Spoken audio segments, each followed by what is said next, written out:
ಒಂದು 4-5 ಜನ ಚಿಕ್ಕ ಹುಡುಗರು 17 ವರ್ಷ 15 ವರ್ಷದ ಹುಡುಗರು ಅವರು ಓಂ ಶಕ್ತಿ ಪೂಜೆ ಮಾಡ್ತಕ್ಕಂಥ ಸಂದರ್ಭದಲ್ಲಿ ಕಲ್ಲು ಎಸೆದಿದ್ದಾರೆ. ಅವ್ರನ್ನೆಲ್ಲ ಸೆಕ್ಯೂರ್ ಮಾಡಿದ್ದಾರೆ, ಅರೆಸ್ಟ್ ಮಾಡಿದ್ದಾರೆ. ಜುವಿನೈಲ್ ಇದು ಬರುತ್ತೆ, ಅದು ಕೇಸ್ ತೊಗೊಂಡು ಏನು ಕ್ರಮ ಮುಂದೆ ಅದನ್ನು ತಗೊಳ್ತಾರೆ. ಈಗಾಗಲೇ ಅವ್ರನ್ನೆಲ್ಲರನ್ನೂ ಕೂಡ ಅರೆಸ್ಟ್ ಮಾಡಿದ್ದಾರೆ. So what is the next step sir? ಅದೇ ಕಾನೂನು ಪ್ರಕಾರ ಏನು ಕ್ರಮ ತಗೋಬೇಕು ತಗೊಳ್ತೀವಿ. ಯಾಕೆಂದರೆ ಈಗ ಅವರು 17, 15, 16 ವರ್ಷದವರು, ಅವರಿಗೆ ಎನ್ಕ್ವೈರಿ ಮಾಡಿ ಇದು ಯಾರು ಪ್ರಚೋದನೆ ಮಾಡಿದ್ದಾರೆ ಅಥವಾ ಹೇಗಾಗಿದೆ ಅನ್ನೋದನ್ನೆಲ್ಲ ತಿಳ್ಕೊಂಡು ಆಮೇಲೆ ಕ್ರಮ ತಗೊಳ್ತೀವಿ.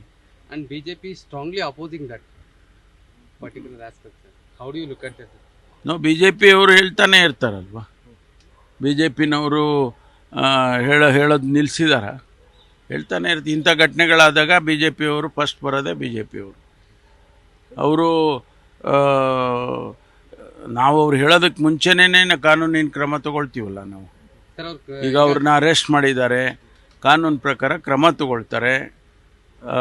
ಇನ್ನು ಅದಕ್ಕೆ ಹೊರತುಪಡಿಸಿ ಬೇರೆ ಇನ್ನೇನು ಮಾಡಬೇಕು BJP ಅವ್ರು ಹೇಳಿ. ಬಳ್ಳಾರಿ SP ಆತ್ಮಹತ್ಯೆಗೆ ಪ್ರಯತ್ನ ಪಟ್ಟರು ಅಂತೇಳಿ BJP ಆರೋಪ ಮಾಡ್ತಾ ಇದೆ. ಡೆತ್ ನೋಟ್ ಇರೋದು ಹೈಡ್ ಮಾಡ್ತಾ ಇದ್ದಾರೆ ಸರ್ಕಾರ ಅಥವಾ ನೋಡಿ, ಇವತ್ತು ಅವರು DG ಅವ್ರನ್ನ ಭೇಟಿ ಮಾಡ್ತಿದ್ದಾರೆ. ಯಾರು SP ನಾವು ಅಲ್ಲಿಂದ ತೆಗ್ದಿದ್ದೇವೆ, ಅವರು ಈಗ DG ಅವ್ರನ್ನ ಭೇಟಿ ಮಾಡ್ತಿದ್ದಾರೆ, ಆಯಿತಾ. ಅಷ್ಟು ಬಿಟ್ಟರೆ ಬೇರೆ ಸುಮ್ಮನೆ ಅನಾವಶ್ಯಕವಾಗಿ ಗೊಂದಲ ಸೃಷ್ಟಿ ಮಾಡಿ ರಾಜಕೀಯ ಮಾಡೋದಕ್ಕೆ ಪ್ರಯತ್ನ ಮಾಡ್ತಿದ್ದಾರೆ ಭಾರತೀಯ ಜನತಾ ಪಾರ್ಟಿಯವರು.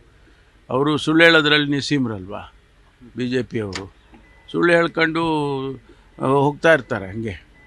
ಸರ್, ಈಗ ಬಳ್ಳಾರಿ ವಿಚಾರದಲ್ಲಿ ಈಗ ಕಾಂಗ್ರೆಸ್ನವರೇ ಅಂತ ಹೇಳಿ ನೇರವಾಗಿ ಆರೋಪ ಮಾಡ್ತಾ ಇದ್ದಾರೆ. ಸೊ ಅವ್ರ ಮೇಲೆ ಕಟ್ಟುನಿಟ್ಟಿನ ಕ್ರಮ ಆಗಲೇಬೇಕು. ಬಟ್ ಕಾಂಗ್ರೆಸ್ ಪಾರ್ಟಿ ಅದನ್ನ ಮಾಡುತ್ತಾ ಅನ್ನುವಂತಹ ಪ್ರಶ್ನೆ ಸರ್ ಈಗ.